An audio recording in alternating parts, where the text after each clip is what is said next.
ధన్యవాదాలు.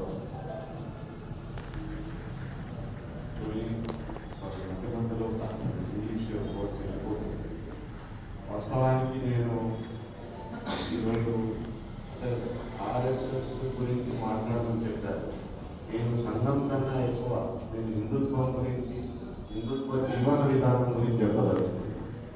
ఎందుకంటే సంఘం అనేది మన హిందూ సంస్కృతిని కాపాడటానికి, అలాగే హిందూ జీవన విధానం ఎంత ఉత్కృష్టమైనదో ఉన్నతమైనదో తెలియపరచడానికి డాక్టర్ గారు ఆ రోజుల్లో ఉన్న పరిస్థితుల్లో మన సంఘాన్ని స్థాపించారు.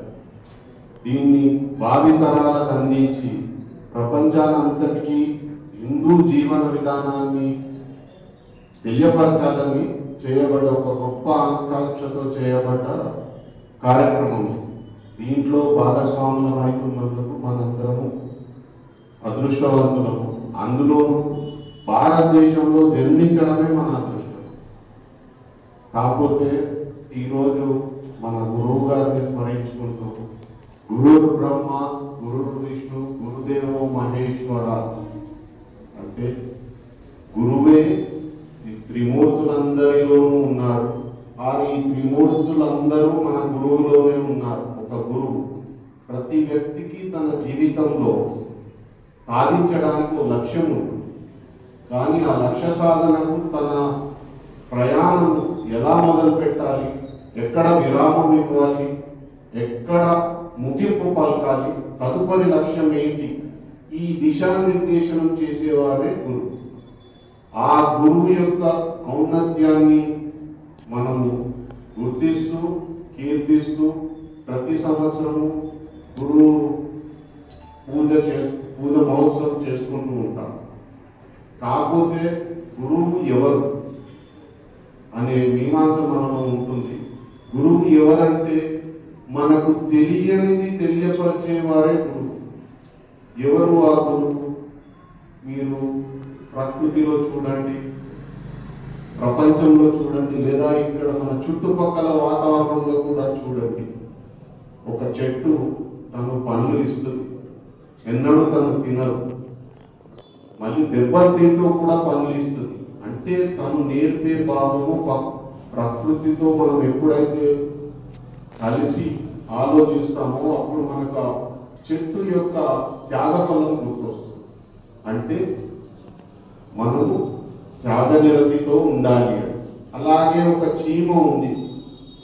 అసలు చీమలు అనేటివి మనం ప్రతిదానికి వాడుతుంటాం సాధారణంగా. చీమ అంత కాదు, కానీ చీమలో ఉన్న క్రమశిక్షణ, చీమ గొప్ప సంఘజీవి. సాంఘిక జీవనము, దాని కట్టుబాట్లు ఏ ఇతర ప్రాణుల్లో కనపడవు.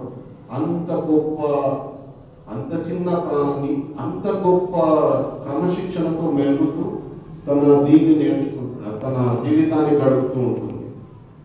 అలాగే తేనెటీగ చూడండి, ఆడ తేనెటీగ మగ తేనెటీగ ఇవన్నీ వాటి పరస్పరంగా సహకారం చేసుకుంటూ పరోపకారం చేసుకుంటూ అన్ని వచ్చి ఒక తేనె పెడతాయి. ఆ తేనె చుట్టూ ఎవరో తీసుకెళ్తారు, కానీ మాది మీరు లాక్కెళ్ళారు అని మాత్రం ఇది పని చేయడం ఆపదు.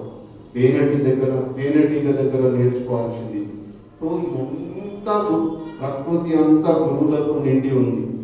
మనకు చూసే సూక్ష్మ బుద్ధి కానివ్వండి, ఆ నిషిద్ధ ఇది కానీ కావాలి. అలాగే మన ఫిజికల్గా ఇవన్నీ చూస్తున్నా కూడా మనకు తెలియని సంగతులు తెలియపరిచేవాడు గురువు. అండ్ నాకు అన్నీ తెలుసు అని అనుకోవడం మనం అజ్ఞానం అని మనకు తెలుసు. కానీ మనకు తెలిసిన విషయం కూడా మనకు సగమే తెలుసు, దీని అంతు మనకు తెలియదు అని తెలుసుకున్న రోజు మనకు గురుత్వం యొక్క గొప్పతనం అలవాటు. సో దాంట్లో ఉన్న మర్మం ఏంటంటే ఎంత నేర్చుకున్నా, ఎంత తెలుసుకున్నా, ఎంత హోదాకి ఎదిగినా, ఎంత గొప్పగా ఎదిగినా మనకు తెలిసినది అను మాత్రమే. మన జ్ఞానము మిడిమిడి జ్ఞానము అని మనం చెప్పుకోవచ్చు. సో ఈ అంతా మనని ఒక సక్రమమైన మార్గాన నడిపేవారే గురువు. గురువు అంటే ఇంతకుముందే చెప్పుకున్నాం, ఎవరన్నా కావచ్చు. అలాగే గురువును అనుసరించి గురువును చెప్పే మార్గాన మనసా వాచా కర్మేణ నడవడమే మన ధ్యేయం. నిత్య విద్యార్థిలాగా జీవితమంతా ఉంటూ చనిపోయే వరకు కూడా మనము శివైక్యము పొందే వరకు కూడా నేర్చుకుంటూనే ఉండాలి. అలాగే ఒక నిత్య విద్యార్థిలాగా జీవితం గడపాలి. అప్పుడే మనం అభివృద్ధి చెందుతాం, సంఘాన్ని అభివృద్ధి పరుస్తాం. సంఘం అంటే ఇక్కడ అనే మన సమాజం, అలాగే దేశ హితం కొరకు మనం చేయగలుగుతాం. మనము వృద్ధి చెందడమే కాదు, మన చుట్టూ ఉన్న సమాజాన్ని కూడా బాగు చేస్తూ వాళ్ళను కూడా వృద్ధిలో తేవడం మన లక్ష్యంగా ఉండాలి. ఎంతసేపు నేను అయిపోయినా చాలు కాదు, నేను అయ్యాను, నాలాగా నాకన్నా బెటర్ ఎంతమందిని చెయ్యగలుగుతాను అనే లక్ష్యం మనకు మన గురువుని నేర్పిస్తారు. సో ఈరోజు ఈ అవకాశం ఇచ్చిన మీ అందరికీ మరోసారి నా కృతజ్ఞతలు, ధన్యవాదాలు.